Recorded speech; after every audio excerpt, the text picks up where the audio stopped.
Start game now.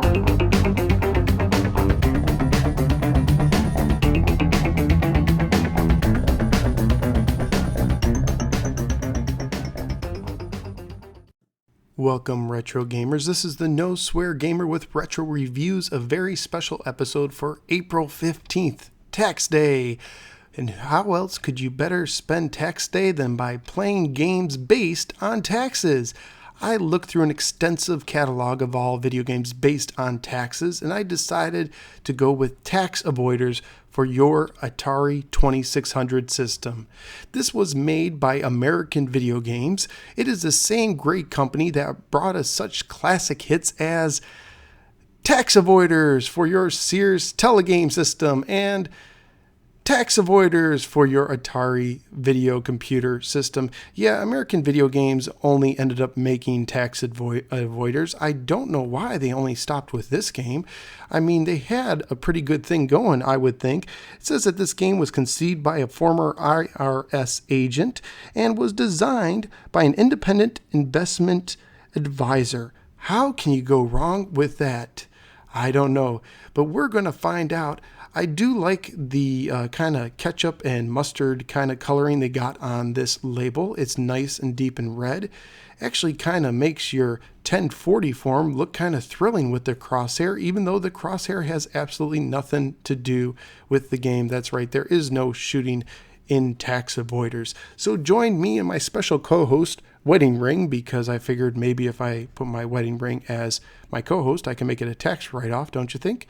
Probably not. But anyways, join me as we look at Tax Avoiders for your Atari 2600. I'm going to go ahead and pop this in my Atari 7800 Pro system, which does a great job playing 2600 games, and we're going to find out just how good or bad Tax Avoiders is.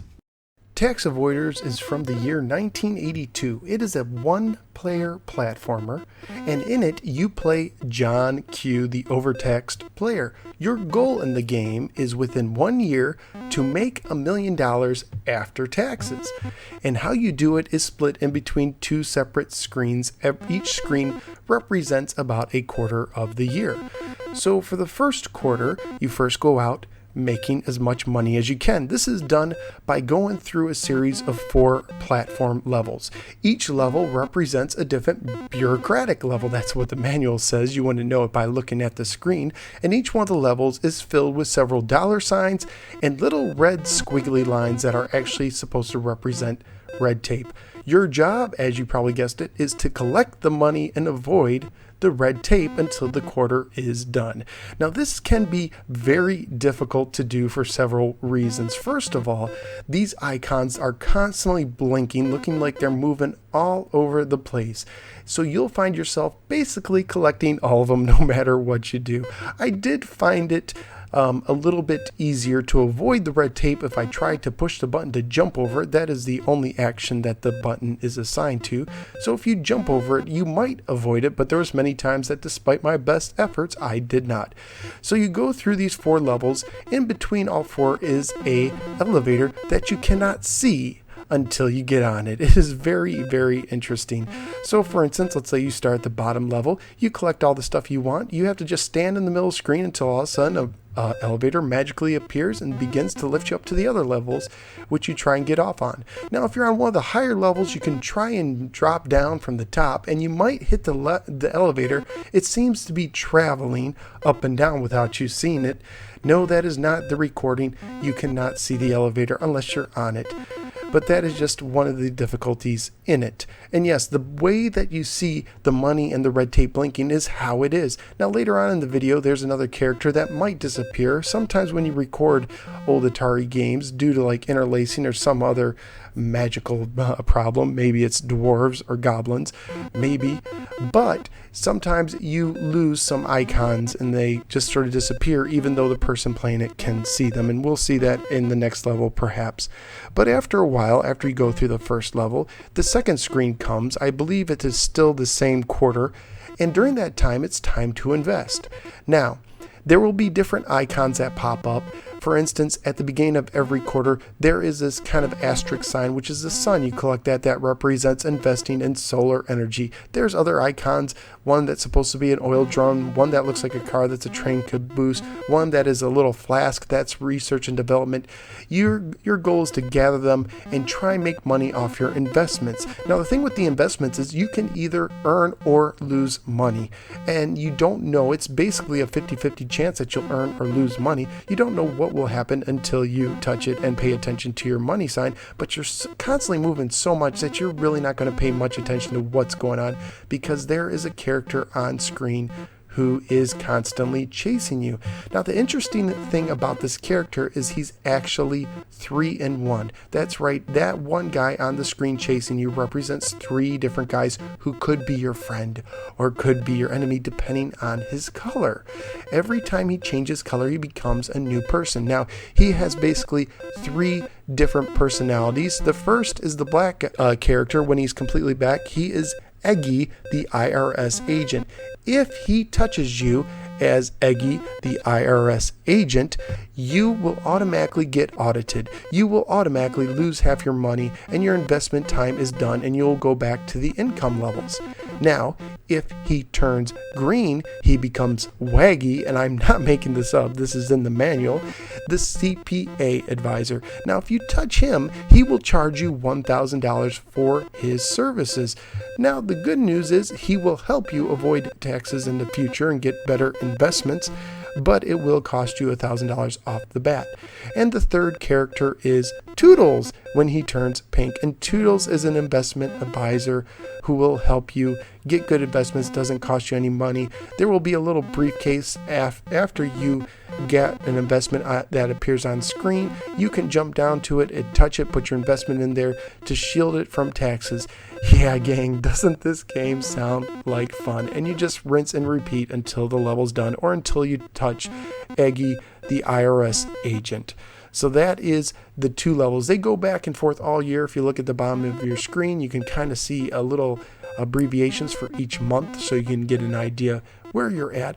The average game lasts about 7 minutes, at least it did when I played it, and there are no other variations. That is that you just try and gain more and more money. Now, the problem with this is it's just so convoluted. There's just so much going on with the investments. Are they good investments? Are they bad? What does this guy do? What does that guy do?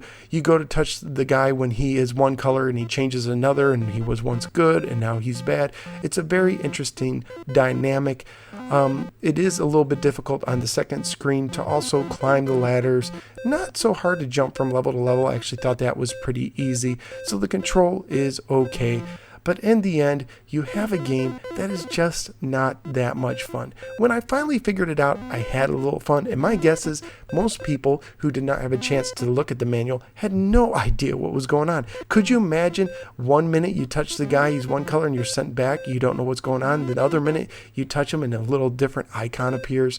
It would have been very, very confusing to play this game without the manual. And even with the manual, it still is a little bit confusing and frustrating.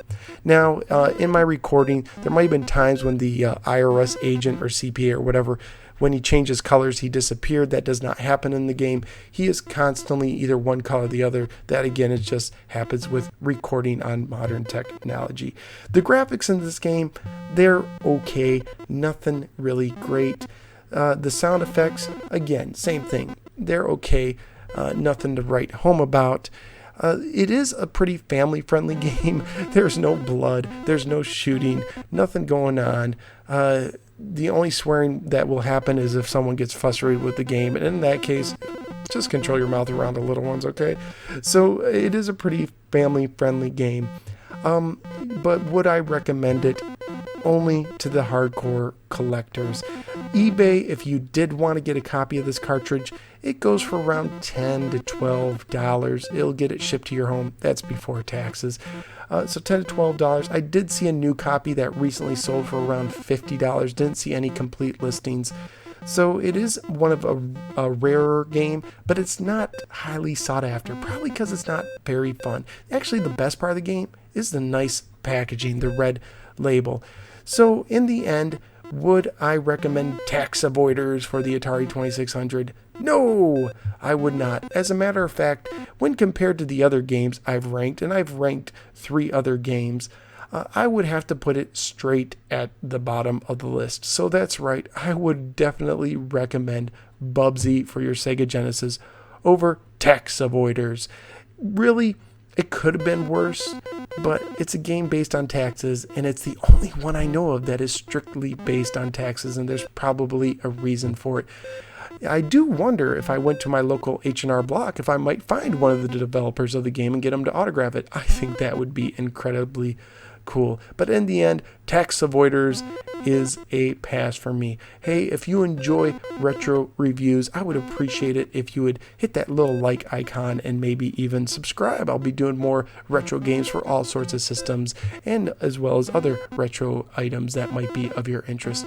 Anyways, once again, this is the No Swear Gamer saying have a good day. Please pay your taxes, and please don't try to be a tax avoider in the illegal way. All right, thank you. Take care. Have a good night.